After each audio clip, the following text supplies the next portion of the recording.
Hypersexualization in media is a difficult topic. Not just because in real life I'm addicted to, well, but also because there are some important nuances to portraying hypersexual characters that most directors and writers, I feel, forget about. Is it dangerous to view them as relatable? Do these characters emerge because we live in an inherently patriarchal society? Or perhaps the hypersexual person behind the mask is truly just chasing after a feeling that they can't get and they know isn't there. This essay will be of a more personal variety, so I may get some things wrong in my interpretations of some of the media. But trust me, it'll all come around later. I was 11 years old when I first saw How I Met Your Mother. Privy among these characters was, of course, Barney Stetson. For the rare few of you who do not know who Barney Stetson is, Barney is a playboy who will go to any Machiavellian end to get into a woman's pants, but also is a really good friend. Basically the same archetype as Joey, but better. Anyway, Barney had his fair share of redeeming qualities that kept him from becoming an overall villain. He would do anything to win a bet. He would do anything to help support his friend Ted Mosby, and he always was wearing a nice suit. This quality of being a womanizer, however, is regrettably portrayed at best. This is because the show itself, albeit ironically, chooses to view Barney's sexual conquests as victories. It does not face the heartbreak he causes, the heartbreak he feels, as an ongoing issue until the much later seasons, which, to be honest, I have not seen. Nerdstalgic breaks down this phenomenon in the show much better than I do, so I'm going to put a link to his video in the description. This leads to how I viewed this character, though, as an 11-year-old boy. Only seeing a few episodes here and there, regrettably, I was in love with the idea of this man and being like him.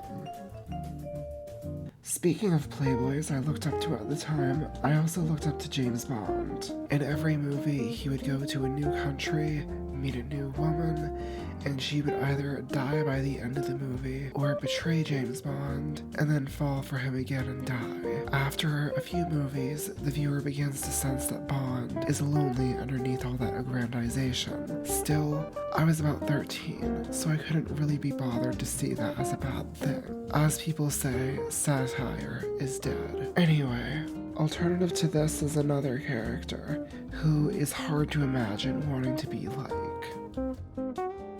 Glenn Quagmire is technically a great portrayal of why hypersexuality is bad. One needs look no further than his own name, Quagmire, which the Merriam-Webster dictionary refers to as a difficult, precarious, or entrapping predicament. From the point of view of an outsider viewing the cartoon, Glenn Quagmire is probably not attractive. He has a face shaped like it was stung by a swarm of bees. He has no upper body mass. Also, this man has, let's say, grapey tendencies. That being said, while the lesson of hypersexuality being bad is made abundantly clear and brazen, Glenn Quagmire is also so over-exaggerated in his ways that the viewer can pretty easily remove themselves from him, even if the viewer themselves is hypersexualized. I'm definitely sure that some of us have had experiences getting with many women, but infinitely fewer of us have ever snacktually harassed children, kid-snacked women, or raped woman. To boot, the relatability of these actions is nil, as they are only really played for comic effect. That's it.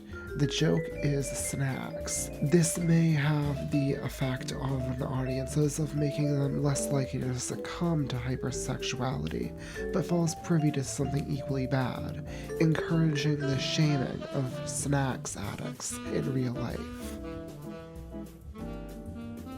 Flashing forward in my life to when I was 23, I was already aware that my tendencies to get with lots of people were bad. I was 9 months into my transition as a woman when I viewed Fleabag. Toxic masculinity had no longer a sway over me like it did before. Even though I was trans, as a woman and a snacks addict, Fleabag quickly became one of the most relatable mediums that I have watched in 10 years. Fleabag as a show does a great job explaining its own hypersexuality, the good, the bad, and the ugly. We open up to a view of this woman having a one-fight stand, highlighting the performance of it, the awkwardness of it, the drama of it. The moment you realize someone wants your body.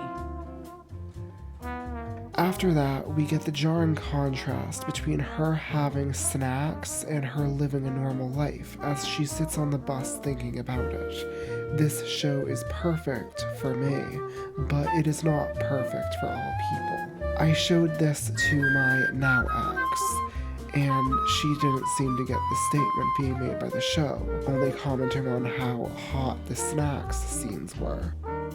Despite the delusions of my ex and my affinity for this show, trust me, I could write a whole other video essay on it, I still have to ask myself, is it impossible to truly capture a vivid, relatable, and accurate image of hypersexuality without at least some portion of the audience glorifying the hypersexuality, that which is on screen? Barney Stetson, Fleabag, and James Bond serve the purposes of becoming idols for those who do not understand, or choose not to understand, the media. Quagmire is worse, potentially serving to alienate snacks addicts from the rest of society.